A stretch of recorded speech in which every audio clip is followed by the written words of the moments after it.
Hello and welcome back to ADACI Info Corner. And for those of you that don't know, my name is Kylie and let's talk about some estimated taxes.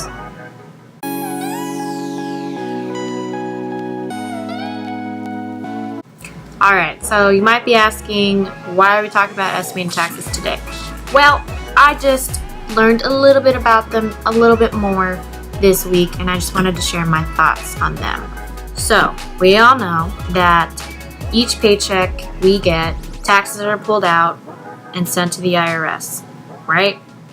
Right. That's for us as an employee.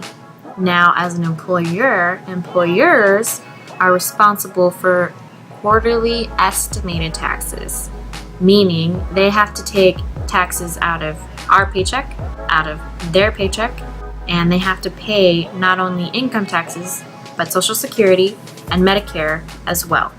That can be a very daunting task to do. The reason why I feel it is so daunting is because let's talk about the two different extremes that we have, okay? We have a new business owner and we have a big time business owner, okay? Someone that's been around for a long time. Now with the new one, taking out taxes out of not just your own, but your employees as well, and not knowing, where it goes, with what the due date is, and how much you need to be taking out, it can be a nightmare. It can be scary. And with a big time employer, you have probably thousands of employees that you have to do this for every single quarter and every single paycheck. Now, good thing you got a team of people to do that type of stuff, but still, it must be crazy having to do all that. Especially having that many employees and yourself. And what have you, all the other people underneath you. I mean, that's just nuts to me. I applaud all of you who do that every single day or every single quarter. It just is shocking to me. Even my own boss, I applaud him for that too. Good job, Miguel. Anyways, back to the subject. So the textbook definition of estimated taxes, or the IRS definition, is that they are a method of paying tax on income that is not subject to withholding. What does that mean?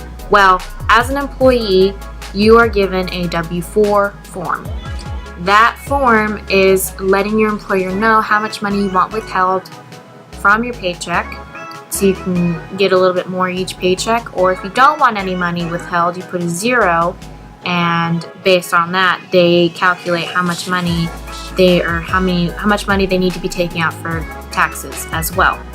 So that's the stuff that's not being withheld.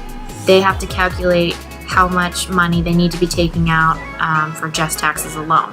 So withholding and taxes. Now this can come anywhere from self-employment, business earnings, interest, rent, dividends, and any other source of earnings that you are obtaining as a business employer.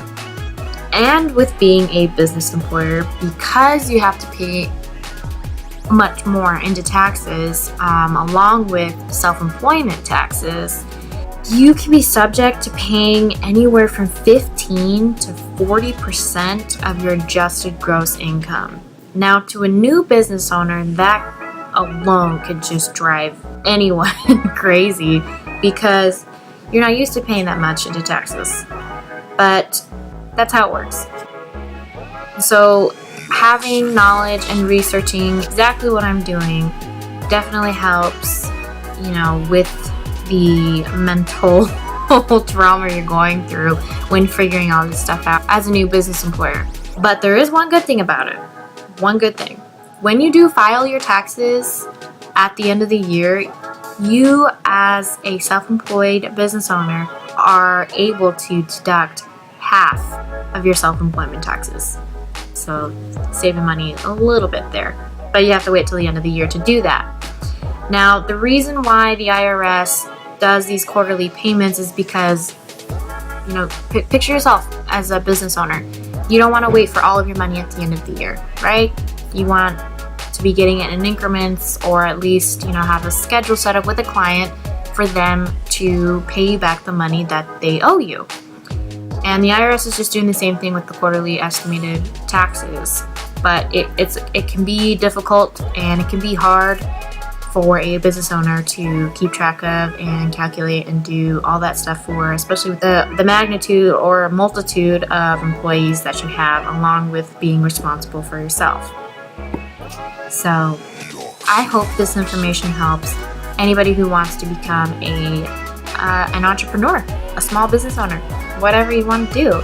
And even myself, I am curious when I have to deal with this stuff every single day, just to learn more about it, and being able to share it with you guys. Hopefully it can lend you a hand. Learning is one of the greatest things you can do for yourself, and keeping up to date on information, especially being responsible and stepping into that role of not just being an employee, but being an employer as well.